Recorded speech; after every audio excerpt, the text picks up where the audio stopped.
Bienvenue au Bulletin des régions. Au sommaire, cette semaine, à Saint-Raymond, un nouveau mode de concertation est mis en place pour assurer une meilleure participation des citoyens à la gestion intégrée de l'eau.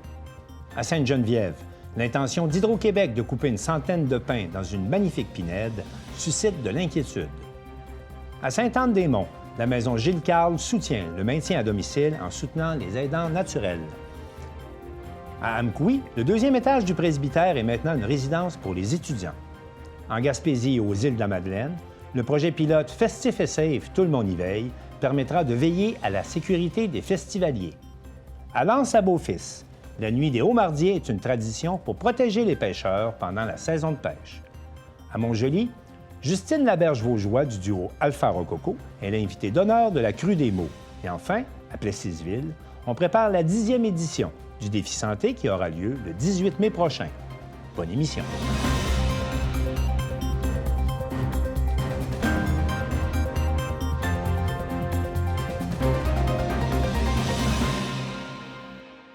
La réalisation du Bulletin des régions est rendue possible grâce à la collaboration de 20 télévisions communautaires autonomes associées à Cogeco. Vous verrez donc, au cours de la prochaine heure, des reportages qui vous proviennent de partout au Québec. Bonne émission.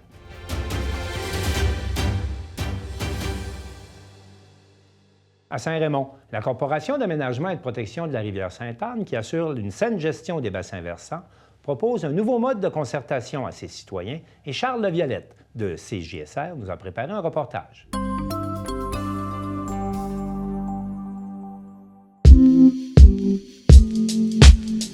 Toujours bien implanté dans son milieu et à l'affût des préoccupations des riverains, pêcheurs, plaisanciers et autres acteurs de l'eau, l'organisme de bassin versant la CAPSA lance un appel à tous.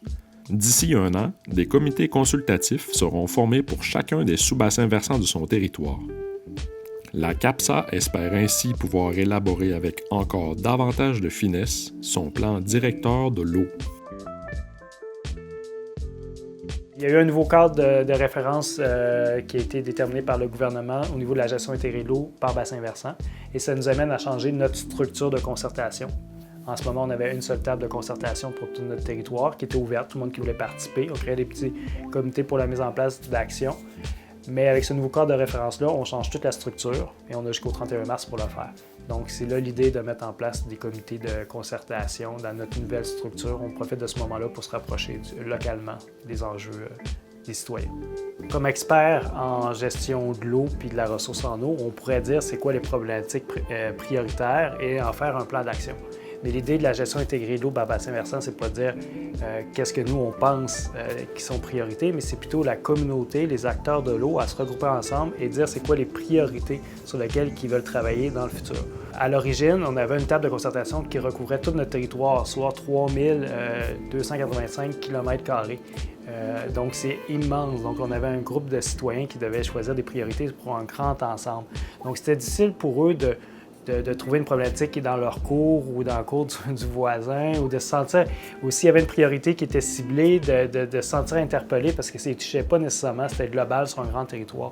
Donc, l'idée qu'on a eue, c'est de créer des comités locaux de bassins versants, donc diviser notre territoire en sous-bassins versants et de mettre un petit comité de citoyens, d'acteurs de l'eau, de représentants pour qu'ils discutent des enjeux qui sont locaux, vraiment sur leur petite échelle, et de sortir la priorité de ce petit territoire-là.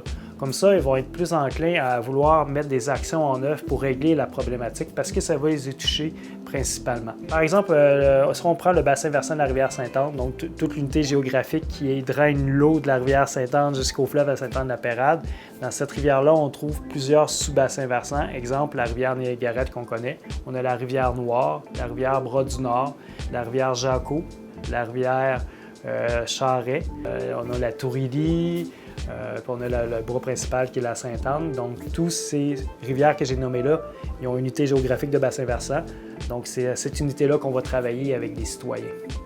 Ça peut être aussi un sous-bassin à partir d'un lac, parce que, exemple, le lac Sept-Îles, qui a en tête, ou son bassin de drainage où l'eau se jette dans la rivière Sept-Îles, il y a la rivière Gosford, donc ça fait partie du sous-bassin. Donc, il pourrait avoir un comité du lac Sept-Îles, dans le fond. La même chose pour le lac Sergent. Avec le temps, on avait une table de concertation au départ qui était pour l'ensemble du bassin, de notre zone d'intervention. Puis on a réalisé que pour la mise en œuvre, c'était beaucoup plus simple de faire des sous-comités. Exemple, le Lac-Sergent, on a mis un comité de bassin versant. Il y en a un qui est en train de se placer pour le parc naturel régional de Portneuf. On avait un déjà pour la rivière La Chevratière, le Copalc à l'époque. On avait Niagaret. Puis on réalisait que c'était la façon la plus simple pour mettre en œuvre des actions parce que justement, le monde était touché par des problématiques sur leur territoire et ils intervenaient. Donc, cette idée de remettre ça en place est venue parce qu'on croyait que c'est la façon la plus active et la plus facilitante pour mettre en œuvre des actions.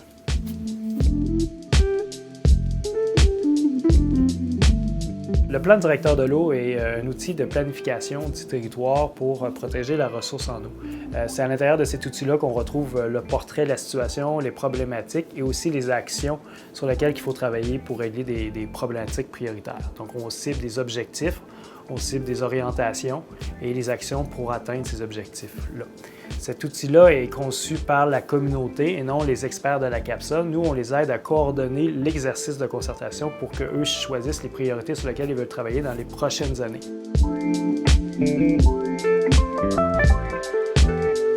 Les personnes qu'on cherche pour participer à ces comités de bassin versant sont des acteurs de l'eau. Des acteurs de l'eau, c'est quoi? C'est des personnes qui utilisent l'eau, qui ont un usage de l'eau, qui aiment la ressource en eau, qui ont un intérêt à protéger la ressource en eau sur leur territoire. Donc, ça peut être autant un citoyen, un représentant municipal qu'une entreprise agricole dont des cours d'eau longent son territoire et qui vit des problématiques avec les cours d'eau. Ça peut être un citoyen qui a un puits privé puis qui collecte l'eau souterraine et qui vit des problématiques. Ça peut être un riverain qui utilise la rivière pour pêcher, pour faire des balades en canot. Donc, c'est toute personne qui a une relation avec l'eau qui peut participer au comité bassin versant. C'est toute personne qui veulent s'impliquer et mettre du temps dans la recherche de solutions et aussi de prioriser des problématiques qui se trouvent sur leur territoire, qui ont un intérêt à faire partie du changement.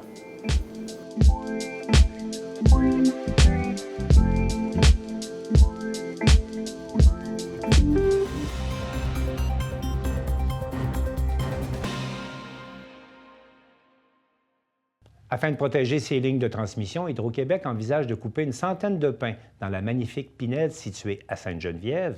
Et Daniel Yvon de CTRB nous a préparé un reportage.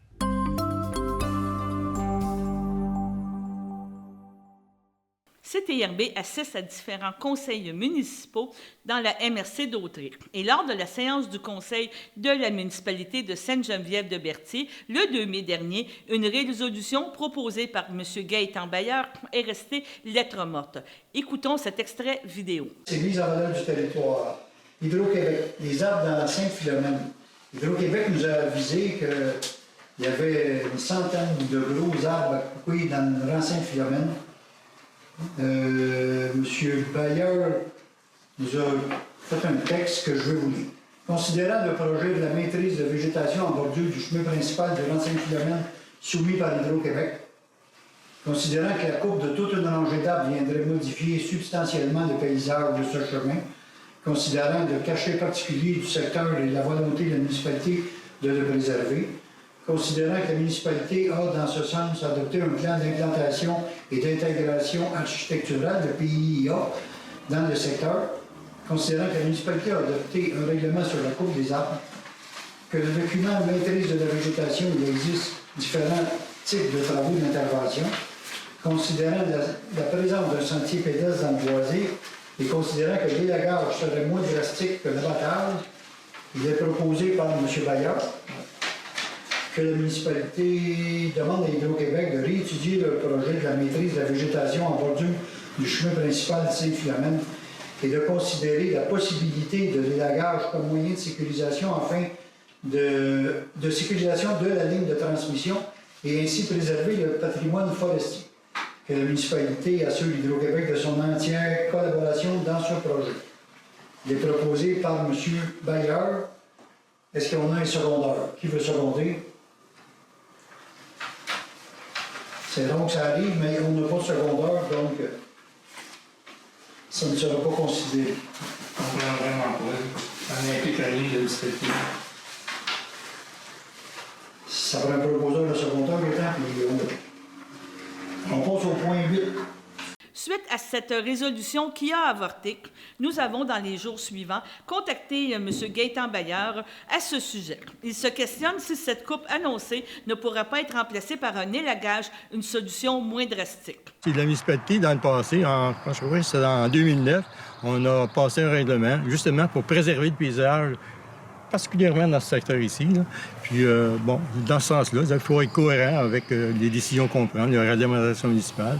Alors, je comprends pas qu'on arrive à dire, bon, ben non, si, on n'appuie pas cette résolution, qui, dans le fond, demande simplement d'évaluer la possibilité, les mesures que l'Hydro-Québec peut faire, la possibilité de tout simplement élaguer certains arbres. Dans la mesure du possible, c'est ce qu'on demande.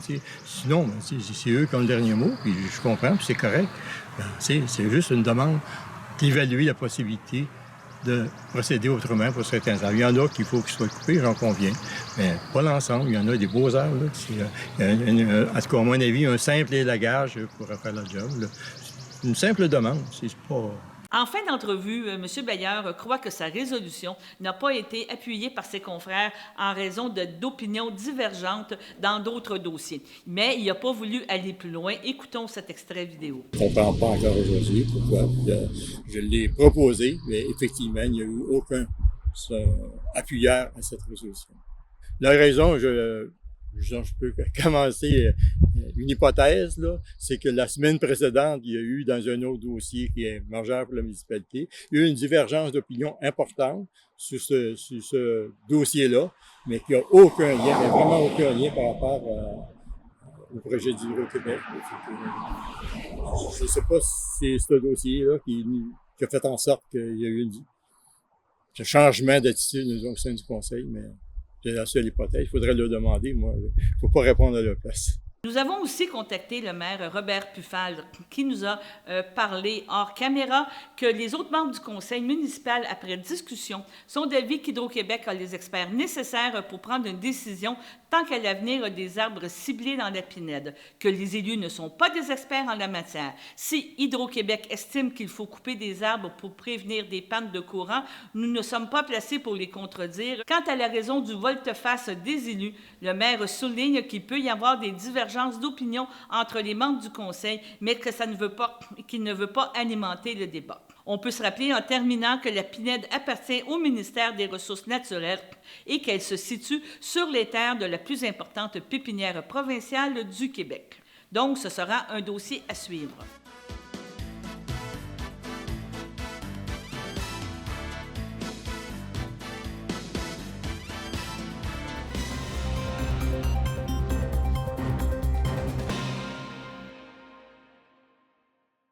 Marie-Claire Roy de la télévision de la Haute-Gaspésie s'entretient avec Cathy Bérubé du ministère de la Santé sur le rôle essentiel des maisons de répit, telles que la maison Gilles-Carle à Sainte-Anne-des-Monts.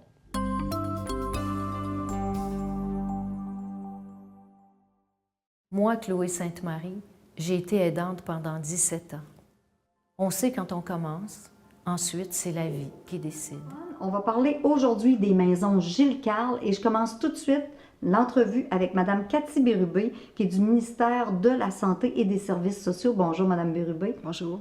Vous travaillez au ministère des Services sociaux et de la Santé. Quel est votre rôle? Moi, j'ai la responsabilité, entre autres, du dossier des maisons de répit, les maisons de type Gilles-Carle et le dossier de gériatrie sociale. Puis en parlant des maisons Gilles-Carle, dans le fond, c'est quoi les origines de cette maison-là, de ces maisons-là? Ça vient d'où? Initialement, il y avait M. Gilles-Carle, qui était du domaine artistique, qui, lui, était atteint de la maladie de Parkinson, puis un petit peu plus tard de la maladie d'Alzheimer, et il nécessitait quand même beaucoup de soins. Ce qui fait que sa conjointe, Mme Chloé Sainte-Marie, a fait différentes démarches pour aller chercher des services pour des gens atteints là, de différentes maladies, un peu comme l'était son conjoint. Oui, puis Mme Sainte-Marie, c'est la porte-parole. Exactement, de la Fondation Maison Gilles-Carle. C'est vraiment intéressant parce qu'on n'est pas tout à fait... Moi, j'avais pas vraiment entendu parler de ça tant qu'il n'y a pas de maison qui s'est ouverte ici à Sainte-Anne-des-Monts. Donc, dans le fond, c'est quoi le but de ces maisons-là? À quoi ça sert? Le but des maisons Gilles Carle, c'est de soutenir le maintien à domicile. Puis là, bien, il y a de l'intervention à 2 niveaux. De l'intervention pour les personnes aidées, c'est-à-dire qu'on accueille ces gens-là dans les maisons, parce que le but d'une maison Gilles Carle, c'est d'offrir du répit aux personnes proches aidantes. Ce qui fait que, dans le fond, ça donne du répit aux proches aidants, puis un service à la personne aidée qui est accueillie. Puis c'est quoi la marque de distinction? Vous avez parlé tout à l'heure de maisons de répit, de maisons, mais il y a aussi les maisons Gilles Carle. Donc, c'est quoi la marque de distinction entre une maison de répit ordinaire puis celle de Gilles Carle? Je vous dirais, quand on a le label Gilles Carle, c'est que l'intervention est axée sur l'art et la culture. Compte tenu que les deux étaient du domaine artistique, d'une part, puis d'autre part aussi, c'est que les maisons Gilles Carle accueillent des profils de clientèle de toute nature. Donc, c'est pas circonscrit à un profil de clientèle en particulier, puis il n'y a pas d'âge non plus pour eux. Par contre, chaque maison, elle, a à définir 2 profils de clientèle. OK. C'est intéressant, ça. Ouais. Puis des maisons, il y en a combien au Québec, là, présentement? Actuellement, on a 9 maisons au Québec, 82 places. OK. Puis il y a quand même une visée pour en avoir beaucoup plus, parce que je lisais qu'en janvier 2019, il y a eu une annonce pour l'ouverture de 20 maisons d'ici 2029. Oui, exactement. Madame Marguerite Blais avait annoncé en 2019 une perspective de 20 maisons d'ici 2029. Puis l'offre de service, vous venez de nous en parler un petit peu, ils ont des choix à faire, mais c'est quoi l'offre de service en général, là? Bien, obligatoirement, il y a du répit de 24 heures, donc une ouverture sur un séjour, puis d'autres services connexes qui peuvent être, par exemple, des activités de jour, des cafés-rencontres, de la formation, de l'information, des choses comme ça. Vous m'avez parlé du fait qu'on a des gens qui ont besoin de répit, puis il y a ceux qui vont bénéficier aussi des services de répit, donc les aidés, hein, les aidants et les aidés, il faut les démêler un peu. Mais c'est quoi le genre de service pour les proches aidants, à part le fait d'aller porter quelqu'un qui a des besoins et qui pourrait leur permettre d'avoir du temps, par exemple, pour aller faire des commissions ou autre chose, là? Oui, bien, le fait que la personne aidée est confiée à la maison Gilles Carle, bien, à ce moment-là, ça donne du temps pour vaquer à différentes occupations, là, du temps, parce qu'en fait, les proches aidants, quand ils confient leurs proches à la maison, bien, ils le font en toute confiance parce que c'est des gens qui sont habilités, qui sont habitués de composer avec des personnes aidées, avec des profils comme ceux qui accueillent. C'est ça, puis vous avez des professionnels dans ces maisons-là pour aider, justement? Habituellement, c'est des gens, par exemple, des préposés aux bénéficiaires, tout ça. Donc, c'est vraiment un soutien qu'on fait à ce niveau-là. Puis tous les services professionnels sont offerts par l'établissement, le CIS ou le CIUS. OK, ça a un lien direct avec le centre... au niveau des hôpitaux et tout ça, comme la Gaspésie. C'est des partenaires. OK, c'est des partenaires. Bien, parlons-en des partenaires. Il y a aussi du financement, j'imagine, que vous avez besoin d'aller chercher. Oui. Quand on ouvre une nouvelle maison, à ce moment-là, le ministère fournit à chaque établissement un budget non récurrent. C'est un budget de démarrage. Ça vise à organiser toutes les activités pour préparer l'ouverture. Puis le jour J, quand la maison ouvre, bien à ce moment-là, il y a un financement qui est rattaché aussi.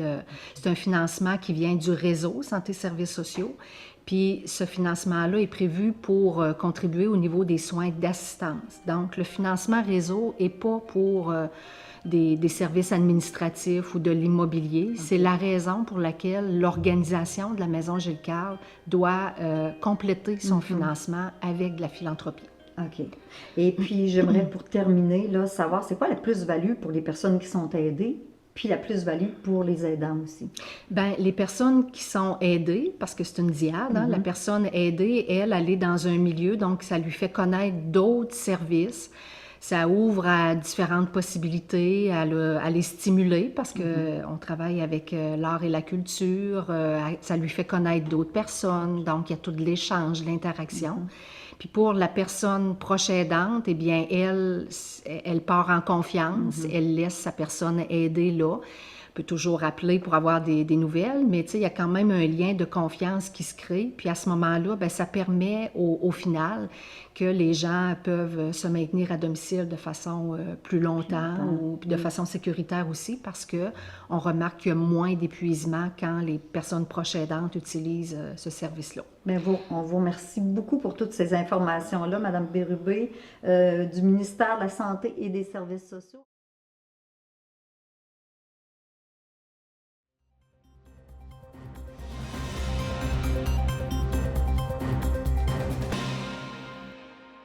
Le deuxième étage du presbytère de la paroisse Saint-Benoît-Joseph-Labre d'Amqui est maintenant une résidence pour étudiants.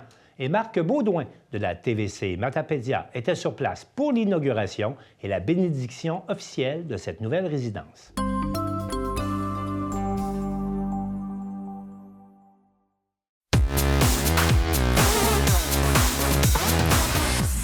Le projet de transformation du deuxième étage du presbytère d'Amqui en résidence étudiante est maintenant complété. Aujourd'hui, les membres de la fabrique d'Amqui procèdent au lancement du projet et je suis sur place pour vous le présenter. Quand le Sénèque a été inauguré en 1995, il y a eu la bénédiction du Sénèque. On a des photos de ça. On est dans un presbytère. Je sais qu'il y en a qui... La religion, ça veut dire certaines choses, mais on a quand même un prêtre à côté de nous autres qui nous vient du Bénin. Puis je te demanderai... Kindé, s'il te plaît, si tu veux bénir nos résidences. Au nom du Père et du Fils et du Saint-Esprit. Amen. Dieu notre Père,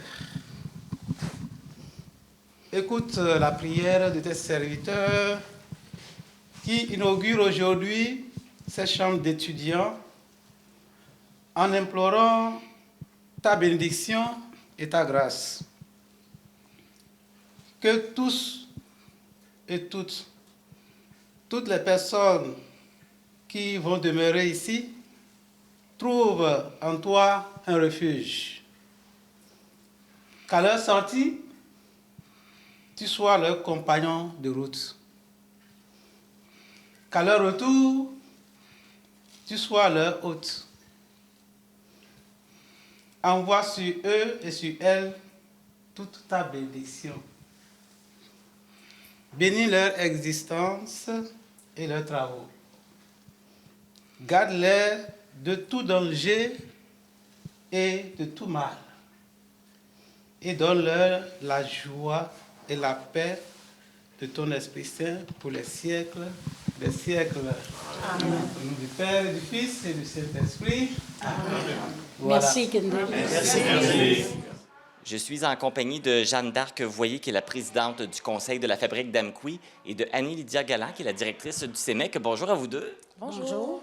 On assiste à une grande journée aujourd'hui parce qu'on inaugure les résidences du presbytère. Et je pense que c'est un projet que ça fait longtemps là, qui est sur les planches et que vous travaillez dessus.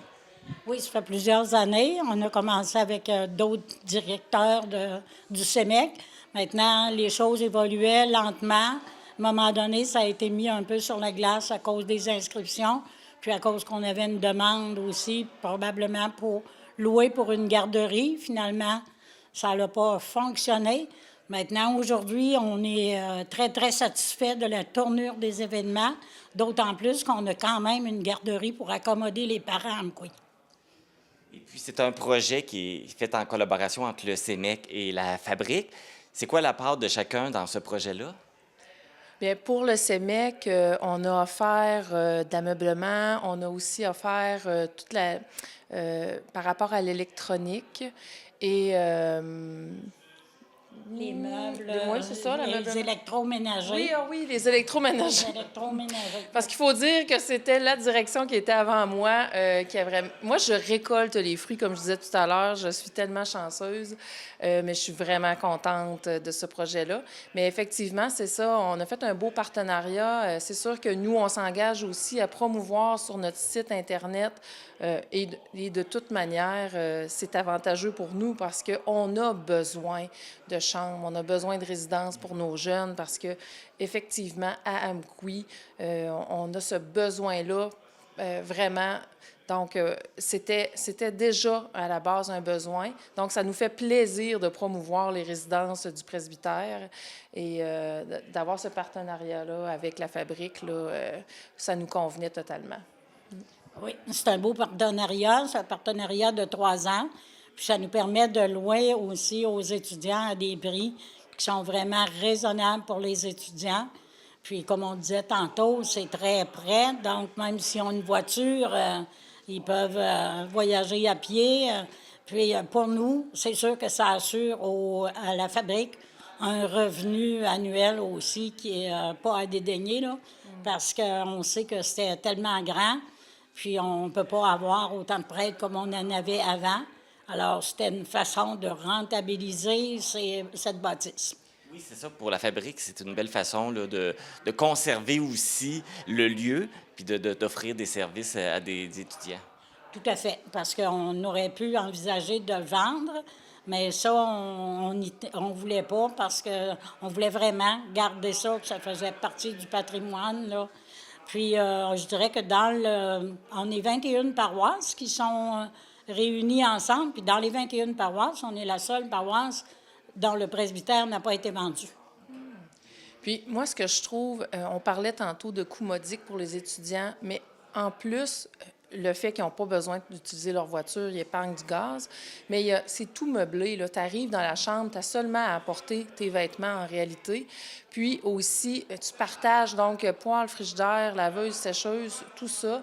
Ils ont aussi accès à un lavabo dans chacune des chambres. Il y a le Wi-Fi qui est fourni. Donc, pour un étudiant, là, je trouve que ça vaut vraiment la peine. Puis, nous aussi, au CEMEC, on avait une table, je dis une table, mais c'est plus un lit, en fait, pour physiothérapie. Donc, on leur a donné pour qu'ils vont pouvoir se pratiquer parce que c'est beaucoup des étudiants en physiothérapie. Ça va leur permettre de travailler en équipe les choses qu'ils vont avoir appris au CEMEC. Là. Fait qu'ils vont pouvoir faire le devoir ici. Exactement, c'est ça. C'est assez merveilleux. Si vous êtes étudiant ou un futur étudiant du Centre matapédien d'études collégiales et que vous voulez des informations sur les logements du presbytère, vous pouvez consulter le site Internet du CEMEC à l'onglet « Résidences ».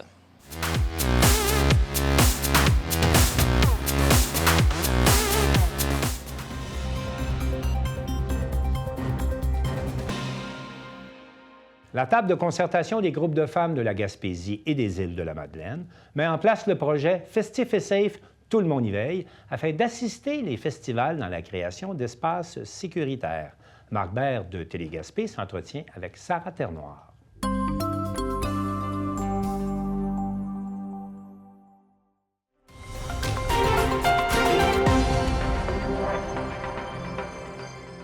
Mon nom, c'est Sarah Ternoir. Je suis agente de projet à la table de concertation des groupes de femmes de la Gaspésie et des îles de la Madeleine. Ce qui nous amène à se parler aujourd'hui, c'est ce projet pilote, Festif et Safe.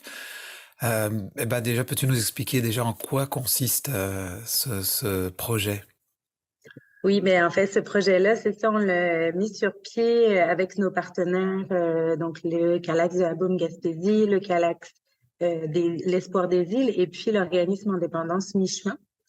Donc, c'est un projet, en fait, qui vise à accompagner les festivals et les espaces festifs sur le territoire, à s'outiller, en fait, par rapport à la question des agressions à caractère sexuel et des intoxications involontaires. Donc, c'est un projet dans lequel on crée des nouveaux liens pour nous. C'est la première fois qu'on va créer des liens avec, justement, plus des milieux comme les festivals, des milieux plus culturels. On travaille en concertation donc avec ces espaces-là pour voir comment il est possible en fait de rendre des espaces plus sécuritaires lorsqu'on est dans des rassemblements de masse et en contexte festif. Alors des fois quand on n'est pas touché par ça ou par qu'un proche de notre entourage a été touché par ça, on a l'impression que ça n'existe pas, mais en lisant votre communiqué, j'ai l'impression que en fait si ça peut avoir lieu même dans notre région ici. Est-ce que tu as des chiffres ou bien à nous dire ou quelque chose sur la situation réelle de ce qui se passe dans notre région? En fait, par rapport à cette question-là, il faut savoir que c'est une question qui est très délicate parce que les agressions à caractère sexuel, c'est vraiment une problématique qui est souvent très sous-dénoncée. Fait que le nombre, les chiffres qu'on va pouvoir avoir sous les yeux, c'est souvent des chiffres qui sont minimisés parce que c'est pas toutes les femmes, c'est pas toutes les personnes qui vont aller dénoncer une agression à caractère sexuel pour beaucoup de raisons. Dont le fait d'habiter en Gaspésie, aux îles de la Madeleine, on a la question des petits milieux, donc le fait de connaître souvent les personnes qui vont peut-être perpétrer cet acte-là. Donc, c'est délicat de donner des chiffres. Les plus récents qu'on a, par contre, qui ont été colligés par la Direction de la santé publique, nous montrent qu'on a un taux d'infraction sexuelle qui est plus élevé en Gaspésie aux îles de la Madeleine qu'il ne l'est au Québec. Donc, ça, c'est sûr que nous, ayant ça en tête et ayant aussi ce que je viens de nommer, donc par rapport à la sous-dénonciation, ça nous fait nous dire que c'est important de créer des espaces qui soient... Alors, c'est sûr que là, le projet s'adresse vraiment aux espaces festifs, au festival, mais c'est important, en fait, qu'on crée un environnement dans lequel les femmes se sentent à l'aise de dénoncer. Donc, qu'on se conscientise aussi en tant que société, en tant que région à cette question-là. D'accord, donc vous avez visé les festivals en particulier, j'imagine, c'est comme si on choisit des points où ces situations peuvent être un petit peu plus... enfin, la possibilité que ça ait lieu. Est-ce que c'est dû en partie parce qu'il y a de l'alcool ou est-ce que il y a d'autres critères?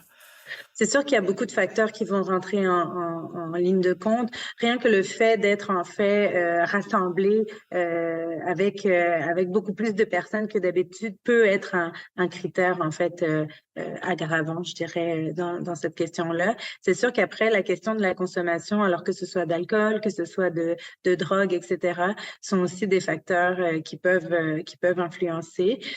C'est pour ça, en fait, que nous, on trouvait ça important de travailler en collaboration, donc avec les CALAX qui travaillent, eux, sur les interventions par rapport aux agressions à caractère sexuel, qui travaillent aussi en prévention, en sensibilisation, mais aussi avec Mi-Chemin, donc qui travaille en dépendance, qui fait aussi de la prévention. Fait que vraiment, notre approche là, sur ce projet-là, c'est d'aller à la fois former les bénévoles et les équipes sur éventuellement l'accueil d'une potentielle victime d'agression sexuelle. Donc, comment est-ce qu'on l'accueille, etc.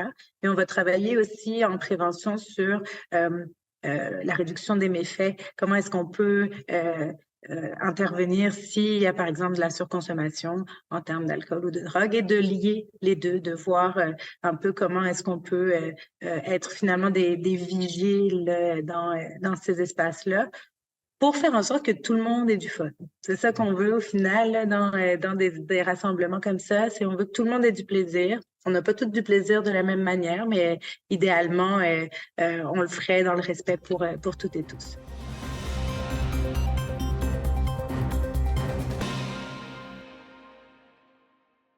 Jean-Denis Laperrière de TV-CGR s'est rendu à l'Anse-à-Beaufils pour la Nuit des Hauts-Mardiers, qui souligne le début de la saison de pêche.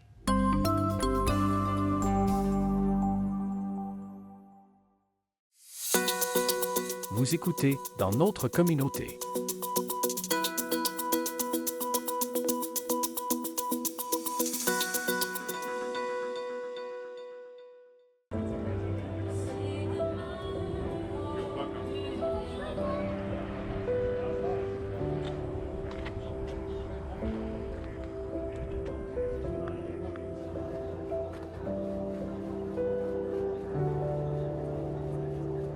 Mon nom, c'est Zoé Jean Delaurier. Je suis coordonnatrice de l'événementiel à la vieille usine de l'Anse-à-Beaufils. Donc, nous sommes vendredi. Demain, samedi 29, c'est le départ des Hauts-Mardiers. Donc, je voulais parler un peu de cette tradition qui a été mise en place de la Nuit des Hauts-Mardiers. Oui. Comment ça a commencé? Bien, ça a commencé il y a très longtemps avec la bénédiction des bateaux qui se faisait par le curé, qui se fait toujours par le curé pour leur souhaiter bonne chance en mer, pour éviter les pertes, en fait, de matelots en mer. Puis, au fil des années, c'est devenu une tradition. Puis, la famille et les amis viennent se joindre à ça. Puis, éventuellement, la vieille usine a décidé de se joindre à ça aussi. parce que c'est la 16e année que vous le faites. Donc, ça fait plus longtemps que ça encore que le curé venait bénir les bateaux? Oui, exactement. Ça fait, je connais pas de date exactement à vous donner, mais ça fait plusieurs années là, que ça se fait. Donc, de l'organiser de cette façon-là, comme vous le faites depuis maintenant 16 ans avec Demain, oui. Ça, l'idée est venue de qui? Je penserais que l'idée serait venue de Lison et André qui ont parti la vieille usine il y a déjà plus de 20 ans maintenant, qui ont rénové cette belle bâtisse pour en faire la vieille usine. Donc, c'est parti de eux. Puis ensuite de ça, c'est devenu qu'est-ce que c'est aujourd'hui. Donc, bénédiction des bateaux, chansonniers qui sont sur place, puis la vieille usine qui fournit café, viennoiserie, puis petits sandwichs pour les pêcheurs puis pour leur famille. Pour vous, qu'est-ce que ça représente, le fait que le curé vienne ici accompagner les pêcheurs pour leur première journée en venant bénir leur bateau? Pour moi, pour la vieille usine, je pense que ça représente une belle tradition, en fait, qui est d'année en année, qui est un peu un porte-bonheur pour les pêcheurs, je pourrais dire. Donc voilà, je pense que c'est un beau petit porte-bonheur pour eux puis pour tout le monde. Puis c'est la tradition, puis on aime la tradition. La première journée, ou plutôt la veille du départ comme ça, est-ce qu'il y a une ambiance particulière sur le quai? Oui, bien là, cette année, c'est la première fois qu'on fait un 5 à 7 la veille de la Nuit des Eaux-Mardiers. Donc là, on a vraiment un peu accentué la belle ambiance qui vient avec la Nuit des Eaux-Mardiers. Donc là, on va avoir Martin puis Gaétan, Martin Hogan et Gaétan Island, qui vont chanter pour nous de 5 à 7 pour que les gens puissent venir festoyer pendant qu'il fait encore clair. Puis ensuite de ça, on se revoit vers 2-3 heures du matin pour la Nuit des Eaux-Mardiers. Donc, est-ce qu'il y a quelque chose que vous aimeriez ajouter? Oui, bien en fait, la Nuit des Eaux-Mardiers, c'est en grande partie possible grâce à Desjardins qui nous aident à avoir les sous pour pouvoir fournir de la nourriture à nos pêcheurs. On remercie aussi tous les bénévoles qui ont fait les sandwichs pour les pêcheurs qui font la nourriture. Puis on remercie aussi Pete Caribou qui généreusement a offert quelques canettes de bière aux premiers arrivés à notre beau 5 à 7.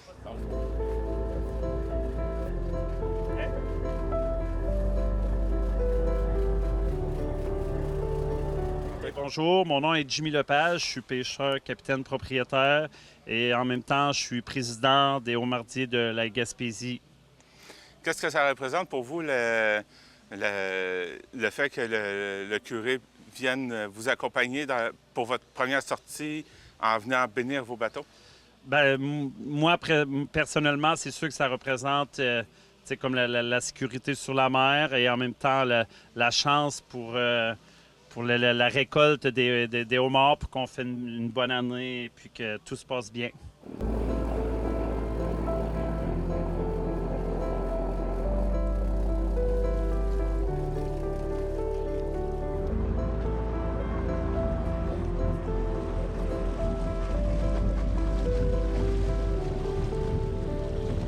Donc, la première fois que vous avez assisté à cette cérémonie-là, comment vous avez trouvé ça, cette ambiance-là? Puis...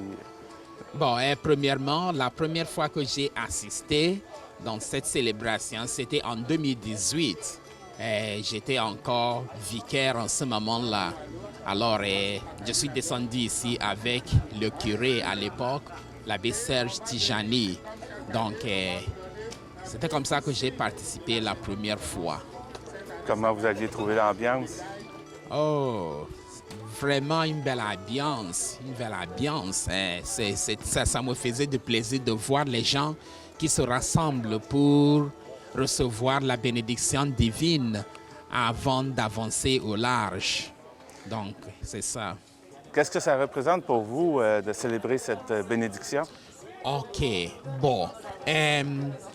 Pour moi, c'est vraiment une belle occasion de demander l'assistance divine aux gens, les pêcheurs qui vont avancer au large. Comme j'ai dit au début de cette célébration, ils ont besoin de cette bénédiction pour qu'ils soient bien protégés et puis que Dieu leur accorde une pêche miraculeuse.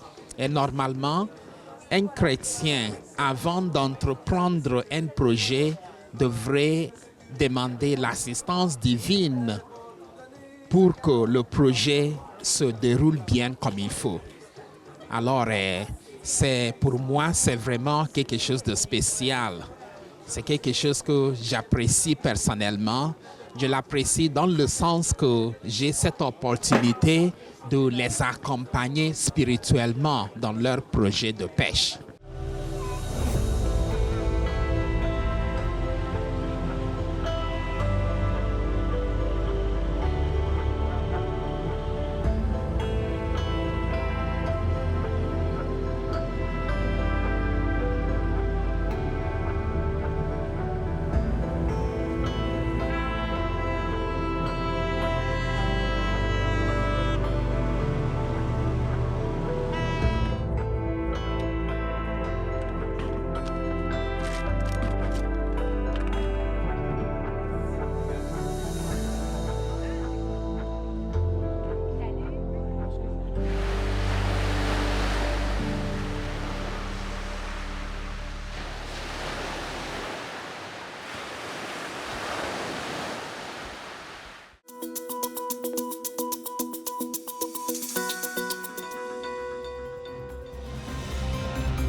Justine Laberge-Vaugeois du duo Alpha Rococo était l'invitée d'honneur du festival La Crue des mots à Montjoly et Marc Després de TV Métis s'est entretenu avec le sympathique duo.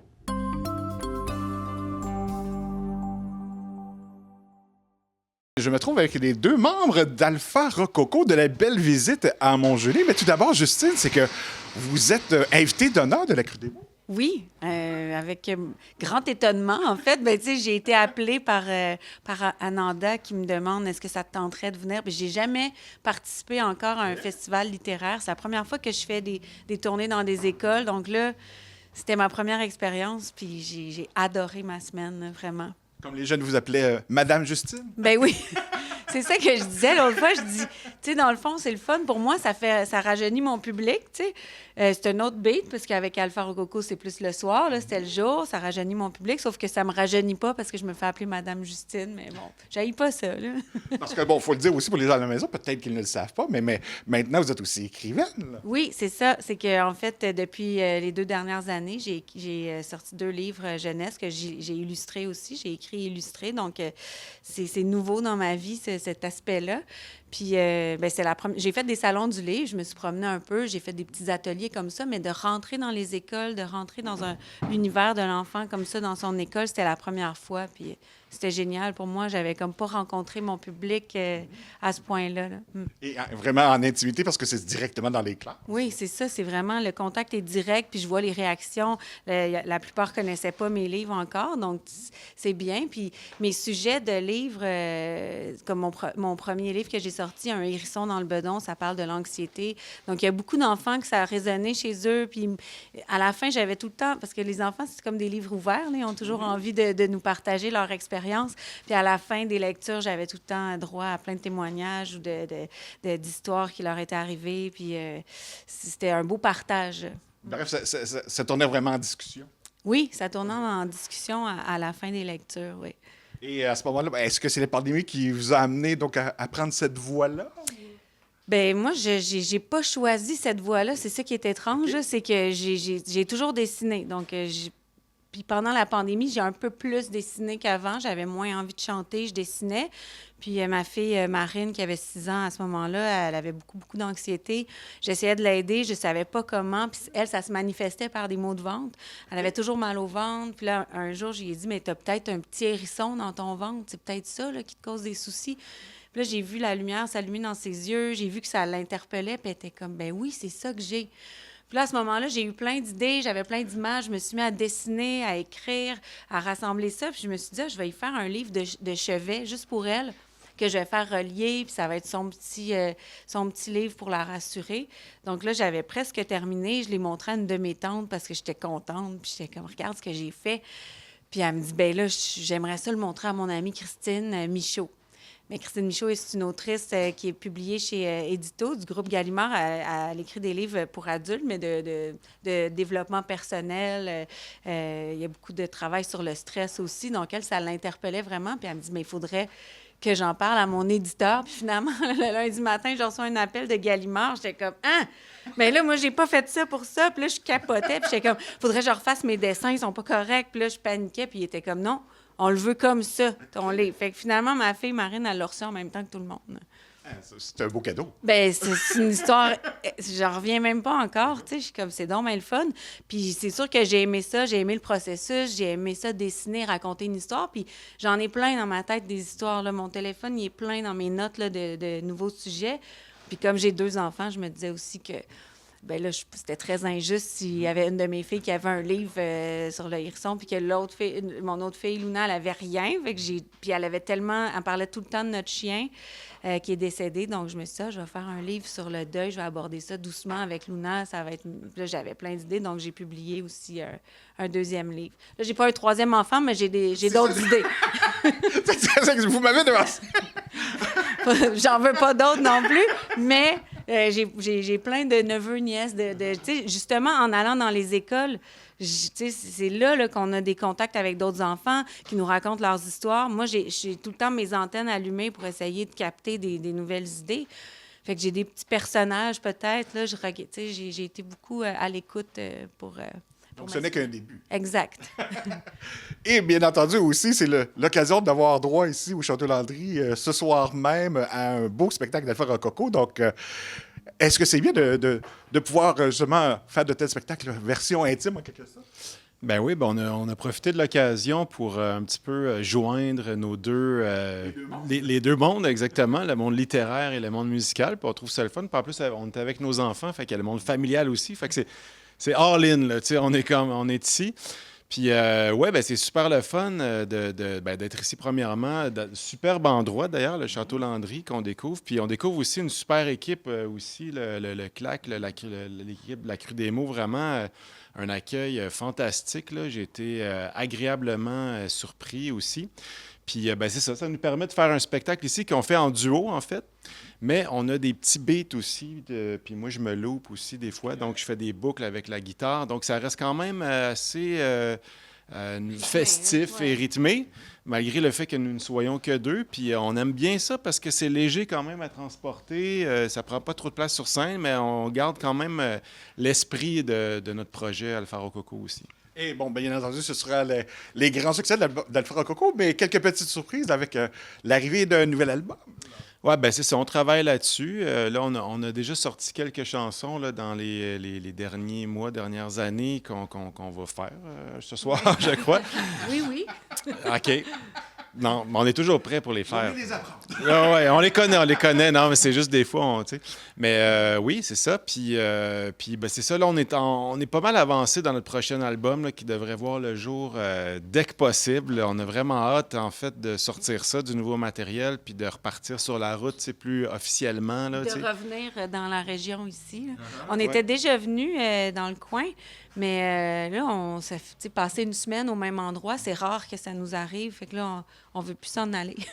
Oui, puis en fait, on était venus souvent. On est rarement resté dans le coin, sur la rive ici. Tu sais, on a plus de passage. C'est ça, plus de passage. On a joué souvent, puis même plus de l'autre côté. Puis c'est vraiment la première fois qu'on passe une semaine ici. Puis écoute, on est en amour, littéralement, avec les couchers de soleil là, hallucinants qu'on voit à chaque soir.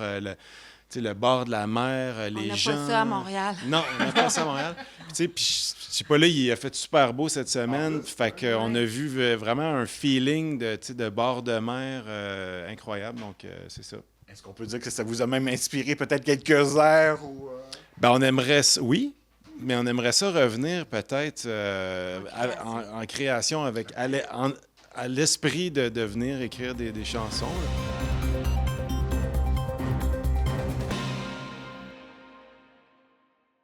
Le Défi santé de Plessisville proposera le 18 mai prochain une course de 1 km pour les enfants, une course de 10 km pour des adultes, ainsi qu'une marche de 2,5 km et une marche de 5 km afin de recueillir des fonds pour les écoles de la région. Sylvana Suarez de la Télévision de l'Érable était sur place pour le lancement de cette 10e édition du Défi santé.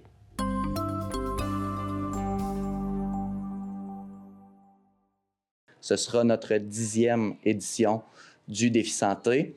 Pour souligner cette 10e édition-là, on a décidé de préparer un petit vidéo et on va vous le présenter en primeur aujourd'hui. Une vidéo qui fait un petit survol des 9 premières années du défi santé. Donc, encore une fois, comme je disais, nos partenaires sont de la partie. On a 6 partenaires majeurs cette année. 2 autres se rajoutent. Donc, je vous les renomme pour ceux qui étaient là dans les dernières éditions. Ville de Plessisville, le Club Richelieu, Jackalope, la Polyvalente La Samar, et s'ajoute à ça Amex Boisfranc et Fruits d'Or qui sont dans nos partenaires majeurs. Donc, vous verrez ces partenaires-là avoir un nom d'une course de notre défi. Ça nous a un petit peu demandé de réorganiser nos affaires parce qu'on avait tellement de partenaires majeurs que maintenant, on a dû séparer la marche et la course parce qu'on avait l'heureux problème d'avoir beaucoup de monde. On en profite pour inviter la population, les gens de Plessisville à s'inscrire au défi santé. Encore une fois, cette année, 3 façons de s'inscrire. Peut-être la dernière édition à avoir 3 façons de s'inscrire. On a toujours, évidemment, le site Internet qui est là pour rester, défisantéplessisville.com. Par la poste, je vous garantirai pas que ça va être de retour l'an prochain, mais cette année, les gens peuvent s'inscrire par la poste. On va avoir des dépliants dans nos différents partenaires, dans les commerces de la région aussi. Entre autres, évidemment, chez GoSport et tous nos partenaires, on aura des dépliants que les gens pourront remplir et envoyer à l'adresse qui est écrite dessus. Et sur place, le 18 mai, à partir de 16h30, ceux qui vont profiter de la préinscription, parce qu'encore une fois, cette année, on a un tarif réduit pour ceux qui vont s'inscrire avant le 1er mai. Okay? Donc, avant le 1er mai, les tarifs sont de 15 $ pour la population en général et on a un prix étudiant qui est la modique somme de 5 $. Le tarif à 15 après le 1er mai, à partir du 1er mai, passe à 25 et le tarif à 5 à partir du 1er mai passe à 10. On a une nouveauté cette année. Tous nos départs seront séparés. Donc, on avait l'habitude de faire un départ pour le 1 km enfant qui était à 18h30, si je m'abuse, 18h15. Et après ça, tous les autres départs étaient en même temps. Cette année, le départ du 1 km est toujours à 18h15, mais après ça, ça va y aller dans l'ordre qui suit. Le 10 km va être à 18h35, les 5 km marche et course à 18h40 et les 2,5 km marche et course, 18h45. Okay? Donc, pour les noms des courses, en lien avec nos partenaires, 1 km Richelieu, le 10 km course Amex Boisfranc, 5 km course Fruits d'Or, 5 km marche Ville de Plessisville, 2,5 km course des Pionniers et 2,5 km marche Jackalope. Cette année, notre service de garde revient aussi. Donc, pour les parents qui voudraient courir et avoir justement un service de garde pour les enfants, que cette année, on a qualifié de 3 ans et plus. On n'avait pas d'âge déterminé avant, mais on s'est dit que ce serait pratique parce que des fois, ça menait à des petites questions, même entre nous, c'est-tu correct, c'est-tu pas correct? Donc là, on a statué que 3 ans et plus vont pouvoir, ont assez d'autonomie pour pouvoir être dans un service de garde plus primaire. J'ai un petit message du maire qui invite la population et aussi les entreprises de la région à se faire des équipes parce que je crois que la ville de Plessisville vont eux-mêmes se bâtir une petite équipe qui vont venir marcher ou courir au défi santé. Donc, M. Pierre Fortier qui lance l'invitation aux entreprises et organismes de la MRC de l'Érable à se former une équipe et à venir participer au défi santé. Monsieur, pourquoi c'est important de faire cette activité ici à Plessisville? Bien, écoutez, pour la ville de Plessisville, c'est une activité qui est très importante, surtout en début d'année. C'est le fun qu'on ait une activité comme ça au mois de mai. Fait que ça incite les gens ont hâte qu'il fasse beau. Puis c'est une activité qui fonctionne. On est la ville, on est partenaire depuis les 9 premières années. C'est la 10e édition cette année. Donc, on est partenaire majeur depuis le tout début. Donc, pour nous, c'est une activité qui est très importante pour les saines habitudes de vie. Puis c'est très important pour nous. On a un très bon comité d'organisation pour le défi. Donc, c'est très plaisant pour une ville. Qu'est-ce que vous attendez sur la participation? c'est sûr que la participation, bien, les autres ils ont toujours un objectif de 500. On l'a atteint l'année passée. Donc, ils espèrent, le comité organisateur, d'avoir encore au moins 500 personnes, et sinon plus. Là. Fait que c'est bien le fun quand on organise quelque chose que ça fonctionne. Puis les autres, ça fonctionne très bien. Donc, on est bien heureux de ça là, à la ville de Plessisville. En quoi consiste la 10e édition de ce défi? Bien, c'est certain qu'en tant que 10e édition, on voulait faire une édition record. On voulait amasser le plus de fonds possible pour redistribuer ça dans nos écoles de la région. Puis aussi, on voulait avoir le plus de coureurs possible là, comme 10e édition. Donc, c'est nos objectifs là, pour cette année. Quelle est la mission principale de faire cette activité? C'est sûr qu'on veut véhiculer des saines habitudes de vie.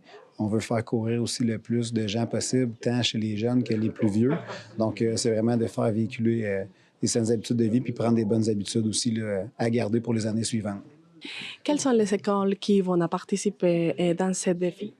En fait, toutes les écoles primaires sont impliquées dans la région, plus l'école secondaire, donc l'École Sainte-Famille, Saint-Édouard, Notre-Dame, Jean-Rivard, les écoles des régions, des villages aux alentours aussi, Villeroy, Val-Alain, Lourdes, Laurierville, Lister, Saint-Pierre-Baptiste, Sainte-Sophie et Inverness. Je pense que j'en ai pas oublié.